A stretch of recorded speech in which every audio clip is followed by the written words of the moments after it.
Today I did like to do an analysis of a topic that is coronavirus pandemic is a boon for nature and biodiversity. How the sky has turned blue, air has become so clear.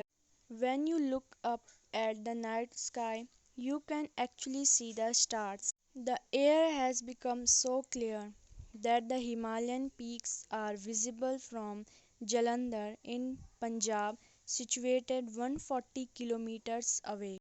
The residents of Jalandhar say that for the first time in 20-30 years, the air has become so clean. Such news reports are pouring in from worldwide. The air has become clear, the water has become clear, the pollution level have fallen. So, what is the impact of coronavirus and lockdown on the environment? What we learn from this?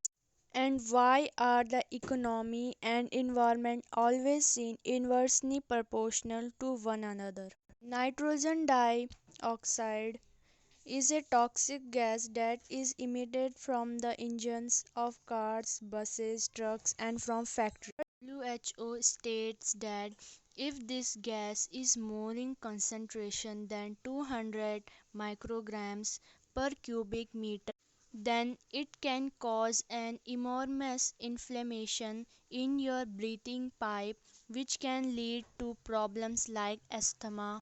Now, due to this lockdown, the number of cars playing on the roads have become less. Have a look the first example of China.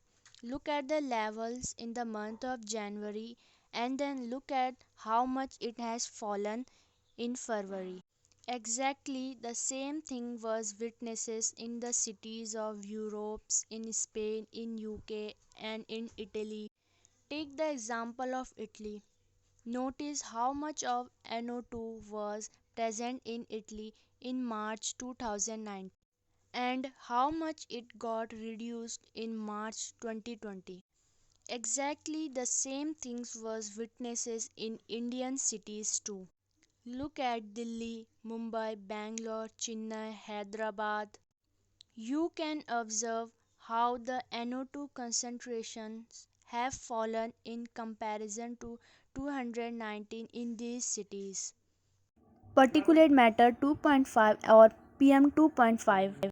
It is the one of the most harmful form of air pollution. It is included in the category of group first carcinogen and it is so small that it can travel from your lungs into your bloodstream, which will not only cause respiratory problems but also heart attack and can also cause premature death. It is so deadly that World Health Organization has estimated that every year worldwide more than 4 million people are killed due to PM 2.5 cause heart disease, stroke, lung cancer, coronary lung disease and respiratory infection.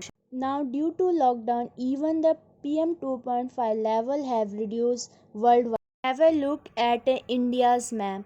What was the concentration of PM 2.5 levels in the entire country on 2019 and what was the concentration on 2020? Not only the air but the water of our rivers is also becoming clearer. The Delhi Jal Board Vice Chairman says that due to stoppage of industrial waste has definitely caused a positive impact on water quality of Yamuna River. The best example of this you can see in the picture. This is the Yamuna River of Delhi. Not only the Yamuna but also of the Ganga River. An IIT professor in BHU states that a 40 to 50% improvement has been seen in the water quality of the Ganga River. This lockdown has probably also caused some effect upon the wildlife and animal life because lots of videos are becoming viral in which rarely seen animals have come out on the streets because the streets are so desert. All of us are aware that carbon dioxide emissions are responsible for climate change. If you look at the data of where the worldwide carbon dioxide emissions are emitted from, then you will notice that the transportation sector has a huge contribution in it. And obviously during the lockdown there has been decline it all of it lesser number of car are playing. Lesser number of planes are flying, and so obviously there is a massive decline in carbon dioxide emissions. Experts are predicting that this is the biggest decline in carbon dioxide emission after World War II. Approximately a decline of 5% of carbon dioxide. So these are some factors that affect the human economic, and it is the boon for nature. Thank you and have a nice day.